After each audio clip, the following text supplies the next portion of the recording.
Hi, and thanks for that. I want us to think about AI and social media, but in a slightly different way than it's been discussed so far. And I'm going to come up with a kind of typology, but also a suggestion on how we can use it creatively to maybe make the space a little more useful moving into the future. First, though, I want to present kind of two alternative realities that we might think about. One is a future where we kind of continue on our current trajectory, social media, but also media in general, becoming more distracting, more diversionary, highly entertaining, but at the same time aggravating and somehow not quite fulfilling. That's the option one. Option two is a future where we no longer feel diminished by our media use, but and technology engagement, but actually find it beneficial, maybe enlarging, uplifting, more positive and intelligent. So we can think about the possibility of technology moving forward, and we can think about these two alternative kind of realities and futures, and which one we want. I know which one I want. You can think about which one you'd like. So we're kind of at the dawn of a new era, and AI is on the horizon. There's something called generalized AI about to even enhance the current capabilities. They're already talking about it for its applications in government and industry and beyond. I see real potential there, and potential that we could guide if we apply it kind of intelligently. And I think it's important when we talk about these systems to keep the human in the loop, as we say when we train a classifier, and I've been involved in studies doing that, is you need that human annotation, we call it, to kind of guide the system to even know what it's looking at or even know what it's recognizing and classifying. So you think about how we approach media developments in the past. And this is actually a familiar story for students of media. You can think about the dawn of broadcasting, or the birth of satellite communications, or the early days of the internet. Each one of those was guided by intelligent and creative planning.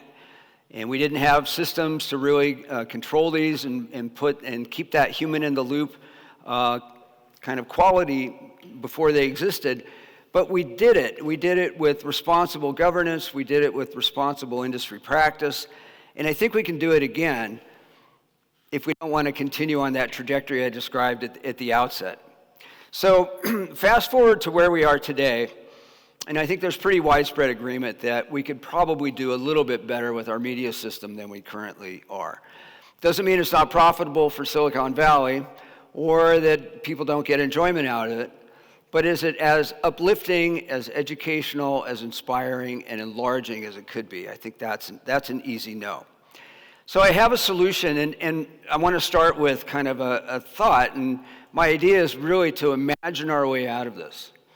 It's kind of an easy way to go, right? Because it's all in the realm of fiction, but it doesn't have to be in fiction. And even if we're talking about fiction, science fiction sometimes imagines things before they happen, and then it inspires designers and innovators to actually make them tangible because they're so enamored of it.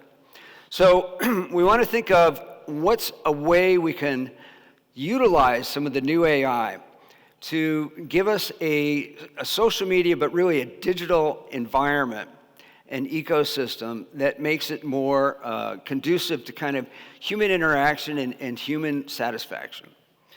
And I think we can do this by thinking of these systems rather than just kind of ungovernable or out of control or do-it-yourself or laissez-faire. We could think of them as self-regulating. And I think this is where AI comes in. And so I want to start with, first of all, kind of a snapshot of where we are. And I want you to think about some of the content that we're dealing with, a lot of the content that we're dealing with, as your brain on media. And right now we've got certain kind of repeated ingrained patterns where the reward centers in the brain and the kind of limbic system, which is kind of the primitive responses in the brain, are really where the business model of social media is kind of relying on. And so it's very easy to put up content that's, addictive or titillating in some way, or that is really kind of frightful or aggravating or just downright frustrating. And it gets your attention. And attention is what builds audience. And the more audience you have, the more profits are bequeathed onto the platforms. Okay, but now let's think about a different part of the brain, and let's think about more towards the front and the prefrontal cortex, and the more kind of cerebral or even calming parts where we're more reflective. We think about more of a improving ourselves mentality, and that media aren't just for feeling aggravated or entertained. Okay, and so I think that's an interesting starting point where we can think about aiming for a higher-minded type of media system. And this is where we can think about more along the line of self-regulation. So when we think about one way we might get some buy-in from industry, it's not necessarily to kind of come with the heavy-handed threat of government regulation. Nobody likes that discussion, not even people in media, scholars in media, regulators in media. Nobody wants to touch this idea of government regulation. But think about the possibility of AI and what it can do. What it does is it models existing systems, whether they're language, whether they're kind of computational or logic models, whether they're some kind of procedural system that has a series of decision points. My suggestion is that we can use AI to model media regulation. So there's something called the broadcast standard, which means that all the media markets in the US, and there's over 200 of them, but have television and radio stations, operate in the public convenience, interest, and necessity. We know what media regulation is. It's actually quite effective. It's actually quite moderating. It keeps our local news and our national networks and our radio networks that still operate in the broadcast frequency kind of safe and sane, if you will. Now, why not train AI to understand the system and then to test it, maybe on smaller digital platforms, with the goal, eventually, of kind of producing a calmer, more organized, and more kind of constructive space. And I think we can do this. Again, we're on the cusp of AI having even more capacity than ever. Why can't it learn policy? And instead of government intervening in a system or a media regulation, individual companies can just adopt the software and can regulate themselves, therefore becoming self-regulating systems. Okay, this may be one way out of our current conundrum with nobody coming up with an answer on how to put the genie back in the bottle, and a lot of social media companies just walking away from moderation. Okay, so this would take some trial and error, that's for sure, but I think it's worth trying. And by imagining a system that we want, we can strive for eventual kind of, a developmental process where we perfect this and where it's not harmful to profits and it's not harmful to people. And I think that's the sweet spot. So I want us to think just for a minute. There was a very interesting metaphor introduced by a writer named J. David Bolter. This is at the dawn of the PC era.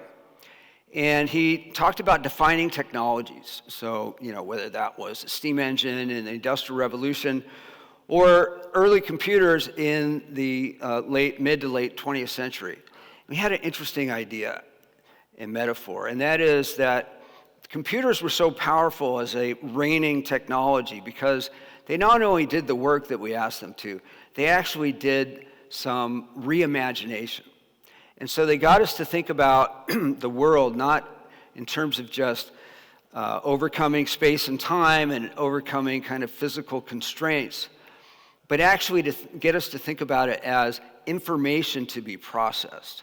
And now this is almost kind of accepted, widespread these days, is that, well, naturally, that's what work is. That's what increasingly our interactions with each other are.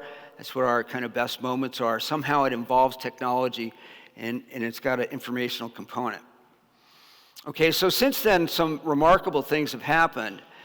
But I think in the early 21st century, now we're looking at artificial intelligence as kind of the new reigning technology, or about to become the defining technology.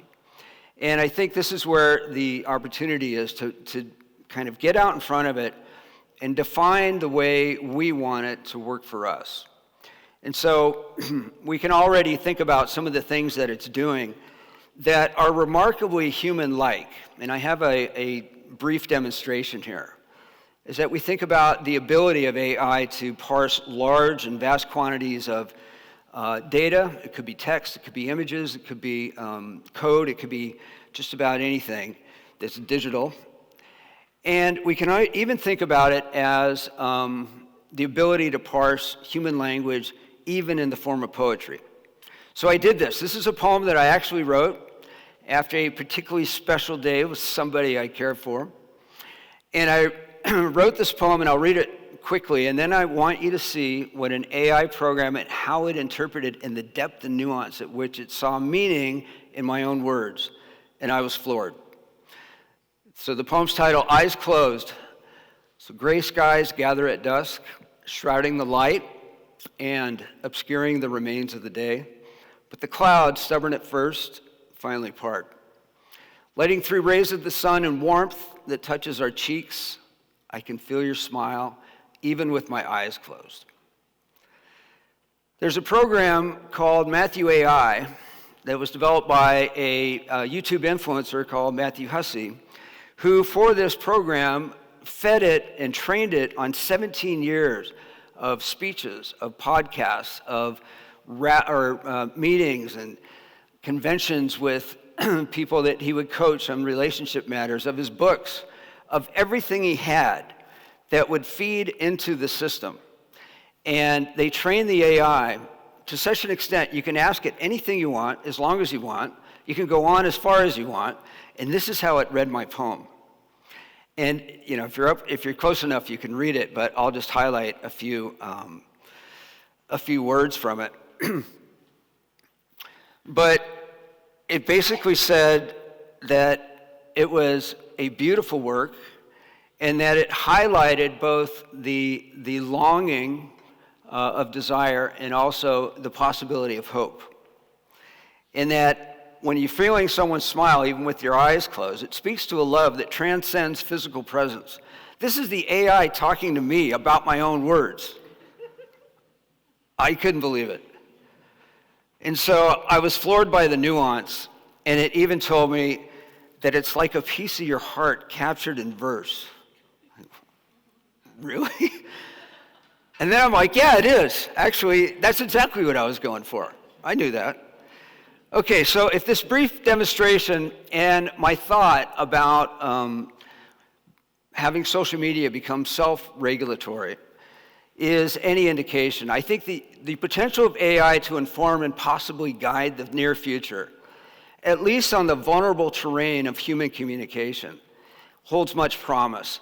So let's utilize that promise to kind of quiet our worst compulsions and foster a more humane, a more kind of inspired vision of the digital future, where technology empowers us to become the best and better versions of ourselves. Thank you.